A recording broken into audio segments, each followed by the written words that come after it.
There is a conversation that happens in every independent repair shop in America, and it almost never reaches the customer sitting in the waiting room. It happens between the guys who actually turn the wrenches, the mechanics who spend 40 hours a week diagnosing, pulling engines, replacing transmissions, and watching which vehicles come back in month after month and which ones just disappear into the world and never cause anyone a problem again. That conversation is not about horsepower ratings or 5-star crash test scores, or which automaker ran the most Super Bowl commercials. It is about patterns, about what breaks, about what does not break, and about which vehicles a mechanic would actually put their own family in.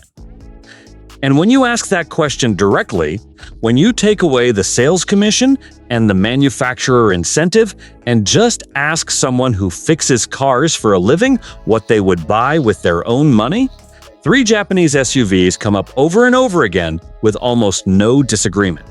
Not because of marketing, not because of a press release, but because the data from actual repair orders tells a story that the dealership showroom is not designed to tell you.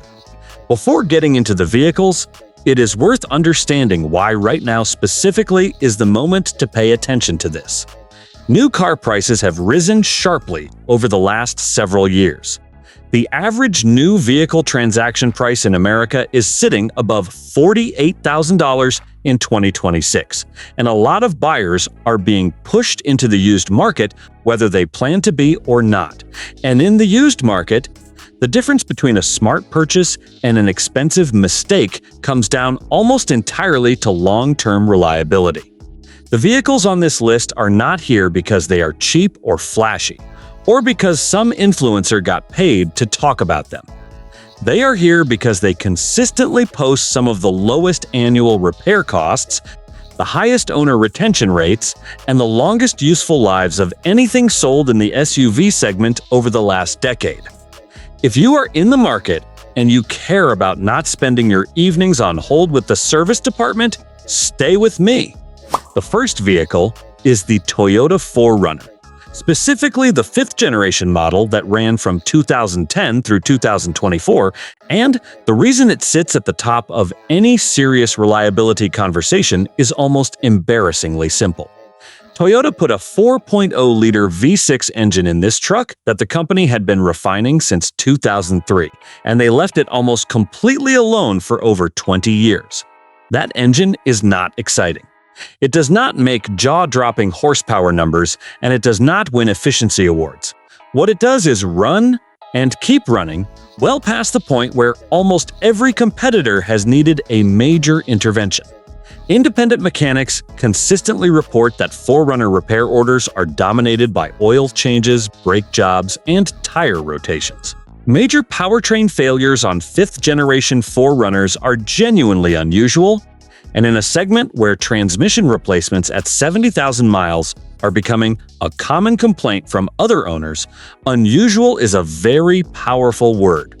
The 4Runner also uses a traditional 6-speed automatic transmission, rather than the continuously variable transmission that has become standard equipment on most of its competitors, and that decision matters enormously.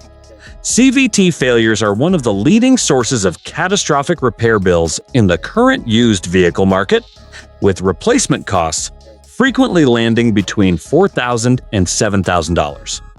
The 4Runner simply does not have that problem.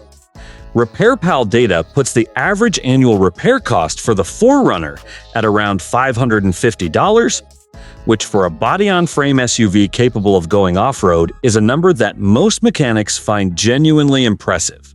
Here is what makes the 4Runner particularly interesting right now in 2026. Toyota launched a completely redesigned 6th-generation 4Runner for the 2025 model year, bringing a new turbocharged 4-cylinder engine and a fundamentally different platform. The early reception has been positive, but here is the thing about new platforms. They do not have a long-term reliability track record yet. Nobody knows what the turbocharged 4-cylinder looks like at 150,000 miles because none of them are there yet. That uncertainty has pushed buyers toward the new model and away from the outgoing fifth generation, and the result is a softening of fifth-generation prices on the used market that represents one of the better value opportunities available right now. Clean fifth-generation 4Runners with reasonable mileage are showing up in the $30,000 to $42,000 range, depending on trim level and condition, and what you are buying is 20-plus years of proven powertrain reliability data.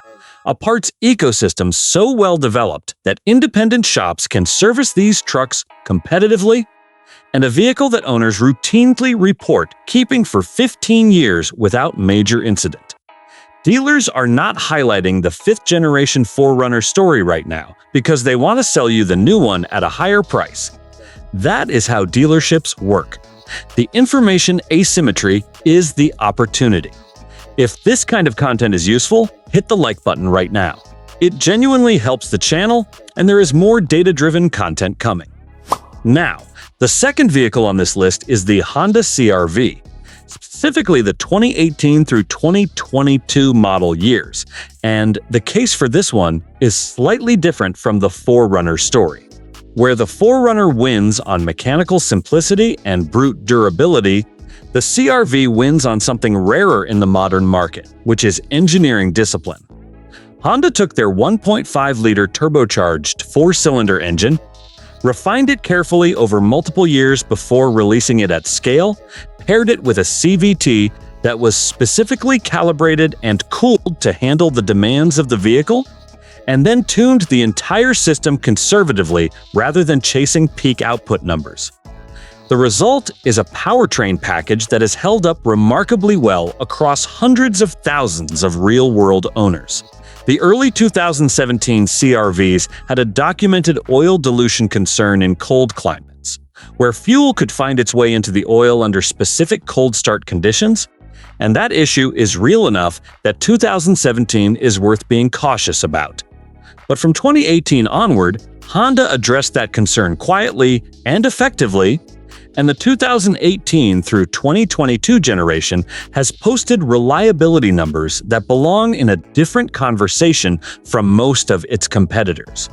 The CR-V CVT is worth addressing directly because CVTs have earned a terrible reputation across the industry, and some of that reputation is absolutely deserved. Nissan CVTs in particular have been a documented source of expensive failures for years, with repair costs that can hit $5,500 or more. Honda's CVT is a different animal. It has been tuned with more conservative gear ratios, cooled more aggressively, and paired with an engine that does not put brutal torque loads through the transmission under normal driving. Independent transmission specialists who have worked on both units describe the failure rate difference as significant. The overwhelming majority of CR-V CVT problems that mechanics see are traced back to owners who went dramatically past the recommended service intervals, sometimes doubling or tripling them, and then expected flawless operation. That is not a transmission problem. That is a maintenance problem. An owner who follows the service schedule on a 2018 to 2022 CR-V is very unlikely to see major transmission issues in normal ownership.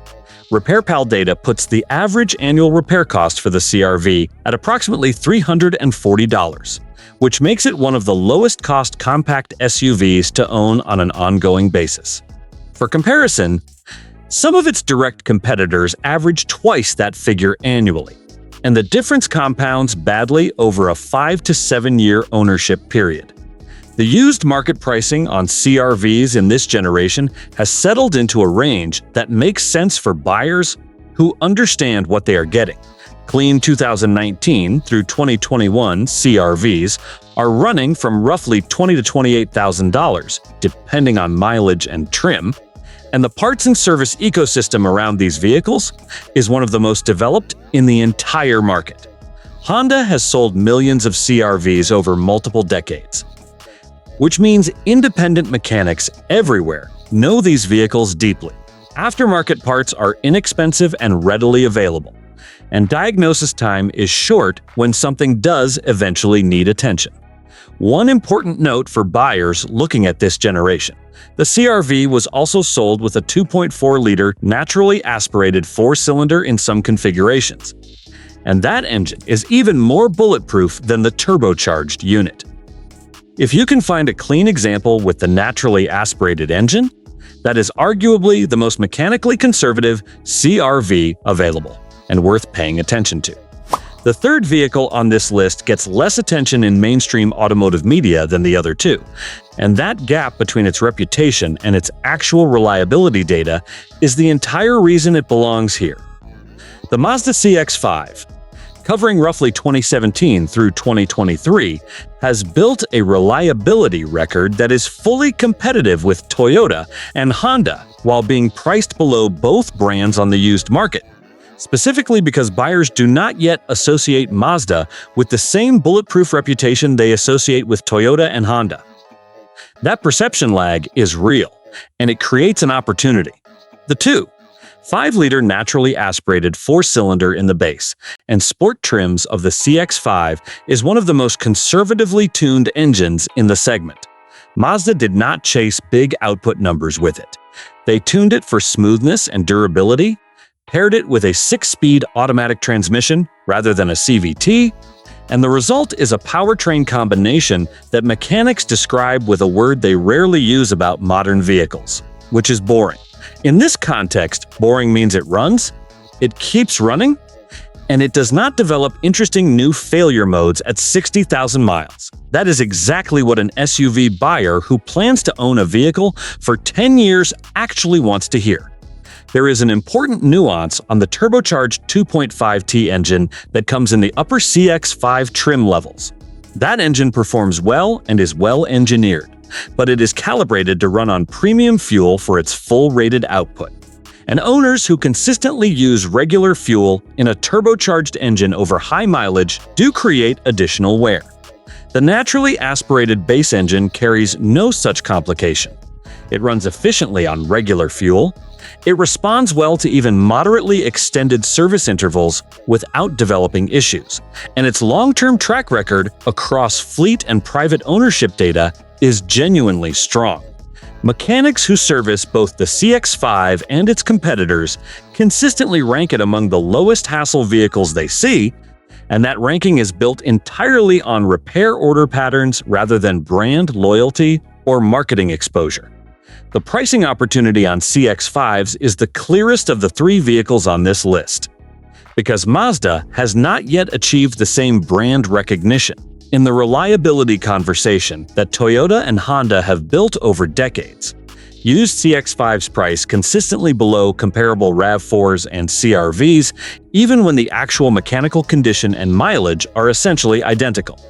A clean 2020 or 2021 CX-5 with honest mileage can be found in the $19,000 to $25,000 range in most markets, and you are getting a vehicle with fully competitive reliability data, a refined interior that owners consistently rate highly, and a manufacturer that has made a deliberate company-wide commitment to mechanical conservatism at a time when several of its competitors are chasing technology headlines with software and features that have not proven themselves over time.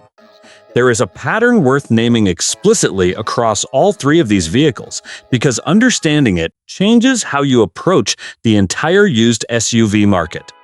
Each of these manufacturers made a deliberate choice to prioritize proven engineering over novelty during a period when other automakers were loading their vehicles with unproven technology and using real buyers as beta testers for systems that were not ready. The cost of that experimentation is now showing up in depreciation curves, in warranty claim data, in service department backlogs, and in the growing number of vehicles sitting on lots with days of supply numbers that tell you everything about how the market feels about them. The 4Runner, the CR-V, and the CX-5 do not appear on those lists. They appear on a different kind of list, the one that mechanics keep in their heads, the one that gets built over 15 years of watching what breaks and what does not. And all 3 of these vehicles keep appearing on that list for the same reason. which is that they were built by people who understood that the best technology is technology that works without asking you to trust it.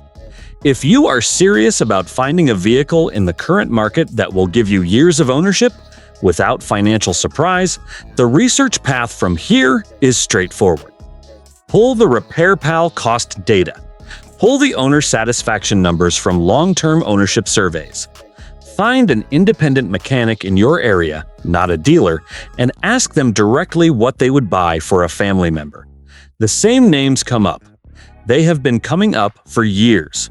The window for getting into these specific generations at current pricing will not stay open indefinitely, because more buyers are doing exactly this research and reaching exactly these conclusions, and demand firms up as information spreads. The fifth-generation 4Runner pricing window in particular is worth watching closely right now. The CR-V sweet spot years are well understood by enough buyers that clean examples move quickly when they are priced correctly. And the CX-5 opportunity exists specifically because the perception gap between its actual reliability and its brand reputation has not closed yet, and that gap will close. The mechanics already know. Now you do too.